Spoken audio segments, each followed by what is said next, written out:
Hello everyone, welcome to my YouTube channel let's cognize. आज हम discuss करेंगे unit third nativization of English discourse syntax morphology and phonology का second topic है हमारे पास 3.2 Indianness of Indian English. आज हम डिस्कस करेंगे इंडियन इंग्लिश में इंडियननेस के बारे में। क्या है इंडियननेस ऑफ इंडियन इंग्लिश? ये काफ़ी इम्पोर्टेंट क्वेश्चन है, कई बार एग्ज़ाम में भी आया हुआ है। जो पीछे मॉडल टेस्ट पेपर है उसमें भी कई बार दिया गया है। तो आज हम स्टार्ट करते हैं इंडियननेस के बारे में रीड करना। One of the major concerns of the linguistic has been to locate the general feature that create a clear demarcation between the Indian variety of English and the other varieties. क्या है जो major concern है linguistic का, उसमें क्या है हम general feature को फाइंड आउट कर सकते हैं, जिसमें हम क्या है सीमांकन क्रिएट कर सकते हैं, क्लियर सीमांकन। इसमें क्या है डेमार्केशन की गई है इंडियन वैरायटी ऑफ इंग्लिश के बीच और जो अदर वैरायटीज हैं उन दोनों के बीच सीमांकन क्रिएट किया गया है। While many variations in Indian English are context dependent, that is would depend upon the actual use of language within a specific spatio-temporal coordinate. There are certain factors that may be safely labeled typical Indian English. उन्होंने क्या कहा है कि जो बहुत सारी variations हैं Indian English में वो क्या है डिपेंडेंट है। किसके डिपेंडेंट है? कंटेक्स्ट डिपेंडेंट है। और क्या है वो किस चीज पर डिपेंड करती है मोस्टली कि लैंग्वेज का जो स्पेसिफिक स्पैशियो टेम्पोरल कोऑर्डिनेट है उसके साथ हम लैंग्वेज को कैसे यूज करेंगे, मतलब एक्चुअल यूज क्या है लैंग्वेज का स्पैशियो टेम्पोरल कोऑर्डिनेट के साथ। There are certain factor that may be safely labelled. कुछ फैक्टर है जिन्हें हम क्या बोलते हैं typical Indian English. These variations or deviation however should not be understood as error or mistakes by the Indian English bilingual but as a representative of the distinct voice that she possesses. ये जो variations और deviation है हमें यह नहीं कहना चाहिए कि एक ये एरर है या कोई मिस्टेक है इंडियन इंग्लिश बाइलिंगुअल की, बट ये क्या है एक डिस्टिंक्ट वॉइस को रिप्रेजेंट करती है। The deviation in this units are marked against। ये जो deviations है ये किसके अगेंस्ट है? स्टैंडर्ड ब्रिटिश इंग्लिश के। तो इसके लिए हमारे पास ये जरूरी नहीं है रिसीव्ड प्रोनाउंसिएशन। इंडियननेस किन किन चीज़ों से रिप्रेजेंट होती है इंडियन इंग्लिश में, आज हम उन्हीं के बारे में डिस्कस करेंगे डेविएशंस के through.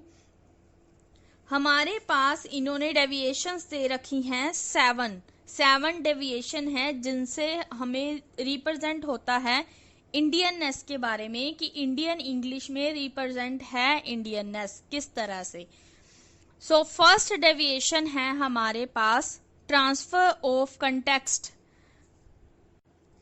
Transfer of context one of the most common deviation in Indian English is the transfer of cultural pattern which are absent or different from those culture where English is used as the first language. सबसे most important जो deviation है वो क्या है हमारी English language में? Transfer of context है, मतलब कल्चरल पैटर्न है, मतलब पैटर्न है उसे ट्रांसफर करना होता है इसमें, जो क्या है एब्सेंट होता है उन कल्चर में जहां पे इंग्लिश को एज अ फर्स्ट लैंग्वेज बोला जाता है। Commonest example are use of terms related to. इसकी जो कॉमन एग्जाम्पल है वो क्या है? कास्ट है, सिस्टम है, सोशल एटीट्यूड्स है, तबूज है, superstition, notion of superiority, inferiority.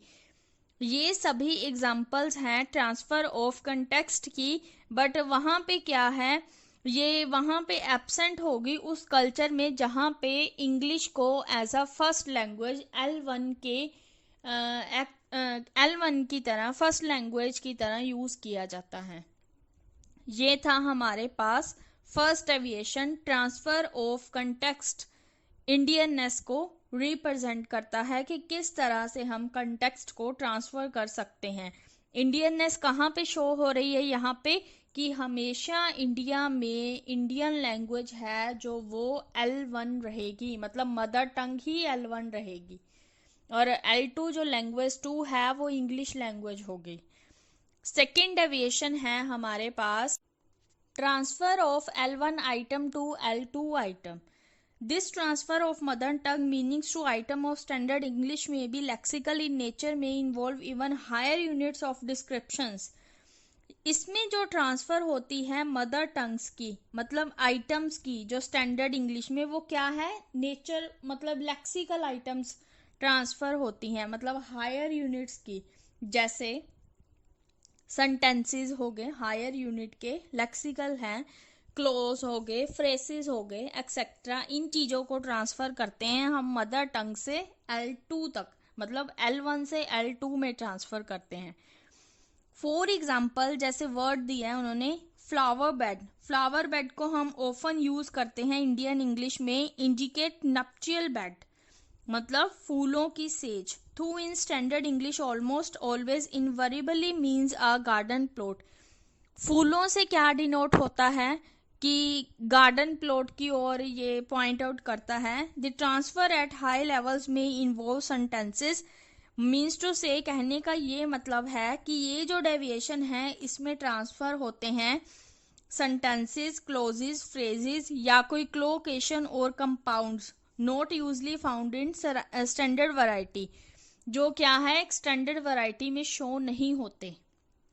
For example the compound, जैसे कंपाउंड वर्ड दिया है साल्ट गिवर। ब्रिटिश इंग्लिश में ये किसे इंडिकेट करेगा कि जो मैन नमक दे रहा है, हु गिव्स साल्ट, साल्ट दे रहा है। वाइल इन इंडियन इंग्लिश, और इंडियन इंग्लिश में इसका मीनिंग क्या होगा, a person who provide subsistence, मतलब एक बंदा जो निर्वाह कर रहा है। Thus culture semantic values are transport on to the BE British English. तो कल्चर सिमेंटिक वैल्यूज किस पर ट्रांसपोज होगी, ब्रिटिश इंग्लिश पर। ये था हमारे पास transfer of L1 item to L2 item. I hope आपको ये अच्छे से समझ आ गया। इजी है ये बिल्कुल, बस जो ट्रांसफर ऑफ कंटेक्स्ट था उनमें मीनिंग की ट्रांसफॉर्मेशन थी, और उन्होंने यही कहा था कि मदर टंग हमेशा L1 रहेगी और जो वो है इंग्लिश है वो L2 रहेगी। और ये जो सेकंड डेविएशन है इसमें उन्होंने बताया है कि सेंटेंसेस, फ्रेसेस और क्लॉसेस की ट्रांसफॉर्मेशन होएगी मदर टंग से L2 तक, मतलब इंग्लिश लैंग्वेज तक, और ब्रिटिश इंग्लिश को उन्होंने स्टैंडर्ड वैरायटी बताया है। नेक्स्ट डेविएशन है हमारे पास transfer of form context component. This transfer involve transfer of those formal units from the mother tongue language that are context bound and cannot be otherwise used in British English। इसमें क्या है, formal units transfer होती हैं mother tongue से, formal units जो क्या है context bound होती हैं, जो ब्रिटिश इंग्लिश में नहीं होती। This involves a double transfer. इसमें क्या है, डबल ट्रांसफर है। डबल ट्रांसफर से क्या है, क्या मीनिंग है, first the formal unit is translated into Indian English literally. जो फॉर्मल यूनिट हमने ट्रांस करनी है इंग्लिश में वो लिटरली ट्रांसलेट होगी, एंड देन उसे ट्रांसपोज किया जाएगा regular syntax of conventional English पर, मतलब किस पर, जो इंग्लिश में डेली के जो रेगुलर सिंटैक्स यूज हो रहे हैं उन पर ट्रांसपोज किया जाएगा। Good example of this categories are speech function. इसकी एग्जाम्पल दे रखी है उन्होंने, स्पीच फंक्शंस है, जैसे सेम वर्ड्स होते हैं, जैसे अब्यूजेस, कर्सेस, ग्रीटिंग्स, ब्लेसिंग्स, मतलब ये कंटेक्स्ट बाउंड है, फॉर्मल यूनिट है जो ट्रांसफर होंगी लिटरली इंडियन इंग्लिश में। Greetings, blessings, flattery etcetera. Expression है जैसे मे दाई वोम बी डेड, आपका गर्भ मृत हो सकता है। बो माई फोरहेड, मेरा सर झुकाया, सर झुका दो। Let the sindoor mark ever trace the parting of your hair, मेरी हेयर्स की पार्टीशन में सिंदूर लगा दो, इसका यही मीनिंग है। चेरिशर ऑफ द पुअर, गरीबों की देखरेख करना। ये सारी क्या है, डायरेक्ट ट्रांसलेशन की गई है मदर टंग एक्सप्रेशन से। इसमें कुछ सेंटेंसेस की एग्जांपल दी गई है जिनमें क्या है, मदर टंग एक्सप्रेशन मतलब डायरेक्ट ट्रांसलेशन दिखा रखी है। It is however important to note that the difference between the, यह जरूरी है नोट करना डिफरेंस जो फर्स्ट वेरिएशन के बीच है, and this one is that, ये डिफरेंस वही है, while the former involve an extension of the register range in Indian English and adds a new contextual unit to language, in the latter it is not necessarily so।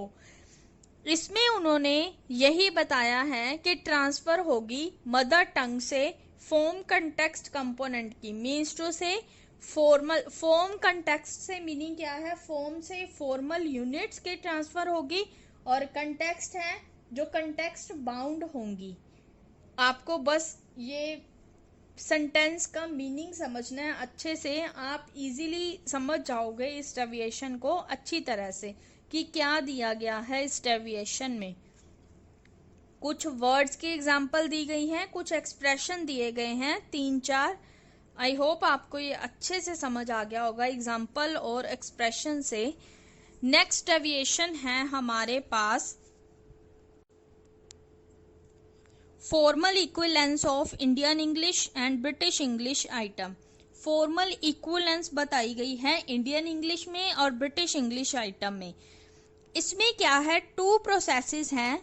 Formal equivalence में involve 2 processes. First process है हमारे पास translation and second process है हमारे पास shift. First हम discuss करेंगे translation को। This involves transfer of L1 item by maintaining a structure equivalence in Indian English. For example, the word Dwija into twice born। उन्होंने क्या कहा है कि जो L1 आइटम में होगा हम उसे ट्रांसफर करेंगे मेंटेन करके स्ट्रक्चरल इक्विवेलेंस, मतलब उन दोनों का स्ट्रक्चर मेंटेन करेंगे फिर ही ट्रांसफर करेंगे। इंडियन इंग्लिश में स्ट्रक्चर को मेंटेन करना है पहले, फिर उसे ट्रांसफर किया जाएगा L2 में। उन्होंने एग्जांपल दी है एक वर्ड की द्विजा। उन्होंने क्या है उसकी पार्टीशन की है, मतलब हम समेशन करते होते हैं वो की गई है DVA + IJA। 2 वर्ड बना दिए, दोनों से मिलकर क्या बनता है, द्विजा। गो पूजा इनटू, गो पूजा को मदर टंग में क्या होगा, हिंदी मदर टंग में गौ पूजा, और उसे इंग्लिश मदर टंग में L2 इंग्लिश लैंग्वेज में चेंज करेंगे तो क्या आएगा, काउ वर्शिप। यही मीनिंग है उनका कि हम L1 की आइटम्स को मेंटेन करके ट्रांसफर कर सकते हैं L2 में। दे में अगेन भी रैंक बाउंड और रैंक शिफ्टेड। इन्हें क्या है, रैंक बाउंड और रैंक शिफ्ट भी किया जा सकता है। फॉर एग्जाम्पल जैसे कार फेस्टिवल, कास्ट मार्क, ये रैंक बाउंड और रैंक शिफ्ट की एग्जाम्पल्स हैं। Cousin sister etcetera are all rank bound translation. ये तीनों एग्जाम्पल किसकी हैं, रैंक बाउंड ट्रांसलेशन की। और नेक्स्ट है हमारे पास dung wash, dining leaf, sacred paste, sitting planks. ये है हमारे पास रैंक शिफ्टेड ट्रांसलेशन की example. In the latter type translation no structure equivalence is maintained. इसमें क्या है, कोई स्ट्रक्चर इक्विवेलेंस की मेंटेनेंस नहीं की गई है, मतलब कोई स्ट्रक्चर इक्विवेलेंस की तरफ एम्फेसिस नहीं दिया गया। आपको फर्स्ट ऑफ ऑल मैं पहले बता दूं कि रैंक बाउंड ट्रांसलेशन, आपने एग्जाम्पल तो देख ली, एग्जाम्पल देख के आपको इजीली समझ आ जाएगा कि रैंक बाउंड ट्रांसलेशन होता क्या है। ये क्या है, इक्विवेलेंट होता है, लिमिटेड है, एक ही रैंक पर लिमिटेड होगा, मतलब इक्विवेलेंट होगा। जैसे वर्ड के लिए वर्ड, मोफोम के लिए मोफोम, मतलब इक्विवेलेंट होगा, वो तो होगा रैंक बाउंड ट्रांसलेशन। जैसे equivalent is limited at only 1 rank such as word for word, morpheme for morpheme. ये तो होती है रैंक बाउंड ट्रांसलेशन। और रैंक शिफ्टेड ट्रांसलेशन क्या होती है, shift from grammar to lexical, source and target level different, मतलब सोर्स लैंग्वेज से टारगेट लेवल तक वो डिफरेंट होगी। अगर हम ट्रांसफर करते हैं उसे ग्रामर से लेक्सिकल में भी ट्रांसफर कर सकते हैं। ये क्या होती है, रैंक शिफ्टेड ट्रांसलेशन। आई होप आपको ये दोनों अच्छे से पता चल गया कि रैंक बाउंड ट्रांसलेशन क्या होती है और रैंक शिफ्ट ट्रांसलेशन क्या होती है। नाउ हम डिस्कस करते हैं इसकी नेक्स्ट टाइप है शिफ्ट। शिफ्ट क्या होता है? In this no attempt is made to maintain formal equivalence. कोई भी अटेम्प्ट नहीं किया जाता फॉर्मल इक्विलेंस के लिए, and is generally an adoption of a underlying Indian item into IE. इसमें क्या है? अडॉप्शन की जाती है इंडियन आइटम की। किसमें? इंडियन इंग्लिश में। फॉर एग्जाम्पल दी गई है शिफ्ट क्या होता है। एग्जाम्पल से आप अच्छे से समझ सकोगे। जैसे देखो, मे the fire of ओवन्स consume you, मतलब जो आग है ओवन की वो तुम्हें भस्म कर देगी। A crocodile in a loin cloth, crocodile crocodile में है, etcetera. See the two forms. इसकी जो फर्स्ट एग्जाम्पल है उसे हम ऐसे भी क्या बताया उन्होंने, जो फर्स्ट एग्जाम्पल है उसमें दो फॉर्म्स यूज की गई हैं, एक तो फायर ऑफ ओवन्स और दूसरी क्या है? कंज्यूम। ये क्या है? दोनों सल्डम है, ये लिंक्ड है इनका ब्रिटिश इंग्लिश में। मतलब कंज्यूम है जो अलग टाइप है, अलग फॉर्म है, और जो फायर ऑफ ओवन्स है वो अलग फॉर्म है। उन दोनों को कंबाइन किया गया है, ये होती है शिफ्टिंग। एंड जो सेकेंड एग्जाम्पल है उसमें क्या है? क्रोकोडाइल अलग फॉर्म है ब्रिटिश इंग्लिश में, और जो लॉइन क्लॉथ है वो अलग फॉर्म है। Are never put together. हम इन दोनों को इंडियन इंग्लिश में तो इकट्ठा कर सकते हैं, बट ब्रिटिश इंग्लिश क्या है? स्टैंडर्ड इंग्लिश है, हम उसमें इन दोनों को पुट टुगेदर नहीं कर सकते। Generally in this kind of shift, इस तरह की शिफ्टिंग में क्या है? The underlying Indian source item is a, जो इंडियन सोर्स आइटम है वो इंडियन लैंग्वेज की क्या है? फिक्स्ड क्लोकेशंस होंगी। मतलब ब्रिटिश इंग्लिश में फिक्स्ड सेंटेंसेस ही यूज किए जाते हैं। आई होप आपको ये डेविएशन की जो formal equivalents of Indian English and British English item है, इसके दोनों पार्ट्स ट्रांसलेशन एंड शिफ्टिंग अच्छे से समझ आ गए। सो नाउ हम डिस्कस करते हैं, हमारे पास फिफ्थ है next deviation, fifth deviation Indian English collocations. इस डेविएशन में डिस्कस किया गया है फॉर्मेशन ऑफ क्लोकेशन के बारे में और प्रोसेस ऑफ डिलीशन के बारे में। नाउ हम डिटेल में देखते हैं। This is the largest supplier of the Indian English word to the vocabulary of English language. इसमें क्या है? जो इंडियन इंग्लिश वर्ड्स होते हैं उसे इंग्लिश लैंग्वेज की वोकैबुलरी में सप्लाई किया जाता है। There can be various forms of collocations and detail of those would be taken up while we deal with the morphological। यहाँ पे क्या है? various types of forms of collocation है, मतलब उनकी डिटेल है जो वर्किंग करती है मोफोलॉजी के साथ।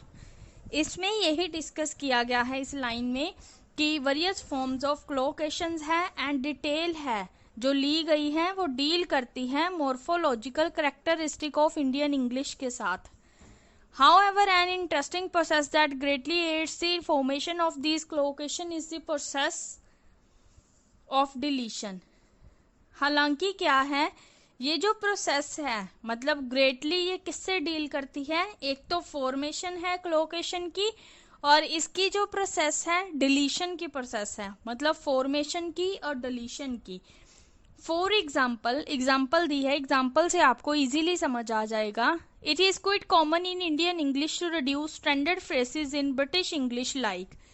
जैसे उन्होंने कुछ सेंटेंसेस दिए हैं क्लोकेशंस के, जो क्या है ब्रिटिश इंग्लिश में उनका जो स्टैंडर्ड है वो रिड्यूस होता है। जैसे अ बंच ऑफ कीज, मतलब कीज का गुच्छा, an address of welcome, love of God, key bunch, welcome addresses, God love. The most commonly found example are perhaps the collocations America returned और Britain returned। ये क्या है? collocations है American returned और Britain returned की। ये क्लोकेशंस है। इस डेविएशन में क्लोकेशंस की फॉर्मेशन और प्रोसेस ऑफ डिलीशन की बात की गई है। आई होप आपको ये अच्छे से समझ आ गया। हम नेक्स्ट डेविएशन डिस्कस करते हैं। हमारे पास है 6th deviation, hybrid formation. These are commonly found items that have 2 or more elements where at least one element is the form English and one from an Indian language. इसमें क्या है, hybrid formation में क्या है, 2 या 2 से ज्यादा element होते हैं जिसमें एक एलिमेंट तो इंग्लिश का लिया जाता है और दूसरा एलिमेंट इंडियन लैंग्वेज का लिया जाता है। उसको हम बोलते हैं हाइब्रिड फॉर्मेशन। फॉर एग्जांपल जैसे अटर, बोटल। अटर क्या है, इंग्लिश का हिंदी का वर्ड है, और बॉटल जो यूज किया गया है वो इंग्लिश वर्ड यूज किया गया है। जैसे पुलिस, राज। पुलिस इंग्लिश का वर्ड है और राज हिंदी लैंग्वेज, इंडियन लैंग्वेज का। कांग्रेस, पंडाल। कांग्रेस, मंडल, कुछ भी हो सकता है। जैसे कांग्रेस इंग्लिश वर्ड है और pandal Indian language Hindi word है। ये है हमारे पास हाइब्रिड फॉर्मेशन। और नेक्स्ट टाइप है, लास्ट टाइप है डेविएशन की हमारे पास। लास्ट टाइप है context bound Indianism. These can be of 2 types. ये जो कंटेक्स्ट बाउंड इंडियनिज्म होता है ये 2 तरह की होती है। Formations that involve a semantic shift in Indian English. एक तो वो फॉर्मेशन होती है जिसमें क्या है, सिमेंटिक शिफ्टिंग होती है इंडियन इंग्लिश में।